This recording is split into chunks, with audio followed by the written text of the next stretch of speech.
I made myself a Victorian bed lift. A looking thing is called a Bumpad, and it was used in Victorians and other historic times to make a woman's behind and hips look bigger. Fashion hasn't changed that much as we thought.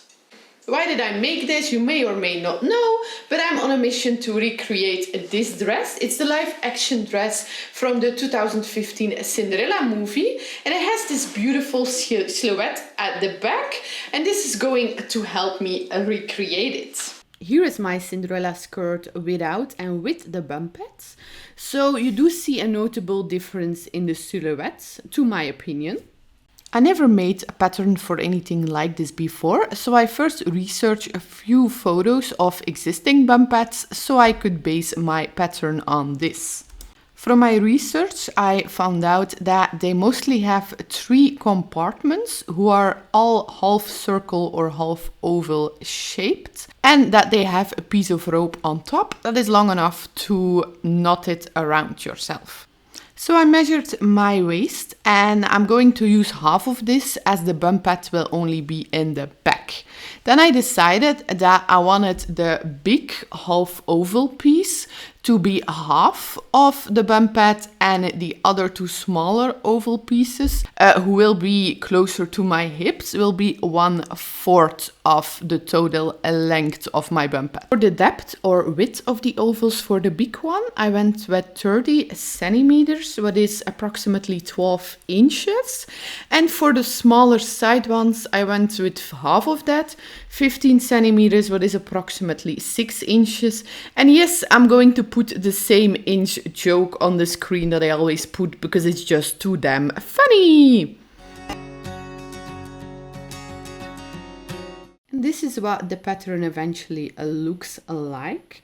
I'm going to cut this out of a piece of scrap fabric. I think that this was an old mock-up. My goal is not to make the Bumpad aesthetically pleasing. My goal is to make it function. Although the pattern exists out of 3 pieces, I wanted the Bumpad to be in 1 piece. So I laid all of the 3 pieces together and I put something to keep them in place. And then I added my first sewing line, and I added this one all around the pattern.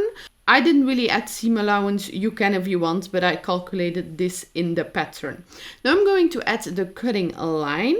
I'm going to do this with a ruler, and I will draw the cutting line 5 centimeters or 2 inches from the edge or the sewing line. This will create that little bit of extra fabric at the bottom that all of these Bumpads have. I think that this helps with the smoothness of the silhouette, so I'm going to add it. Then I cut this on the cutting line while my camera decided that it had enough.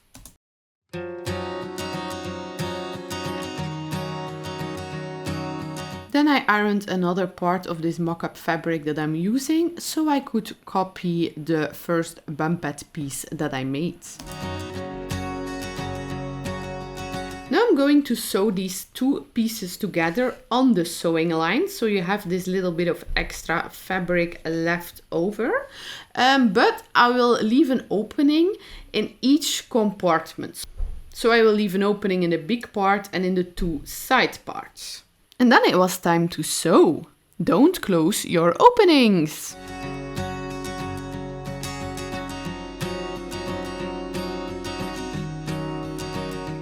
Now I'm going to use these holes to fill the compartments up with fabric. I chose this curtain because it's kind of an organza, very light fabric, and I also like the fact that it's pink. It's not relevant, but I just like pink things. So I filled up every compartment. Now I actually stuffed it way more than you see in the video, but you can put as much filling in your Bumpad as you like. The more filling you put inside the compartments, the more effect your Bumpad will give.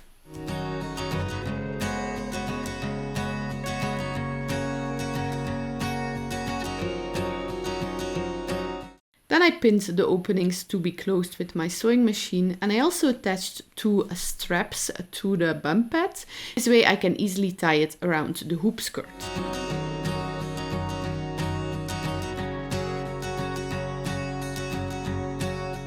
Then I finished this up by zigzag stitching all around the edges to make it a tad more aesthetically pleasing. And that finishes the Bumpad. Lady Brenda is wearing it right now under the almost finished Cinderella skirt. I just need to hem the edges, so I hope to post a video of the skirt as soon as possible. But I will show you the Bumpad under the many layers.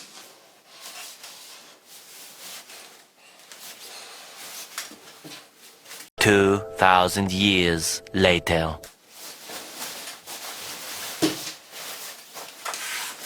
Here is the Bumpad. Thank you so much for watching. Bye!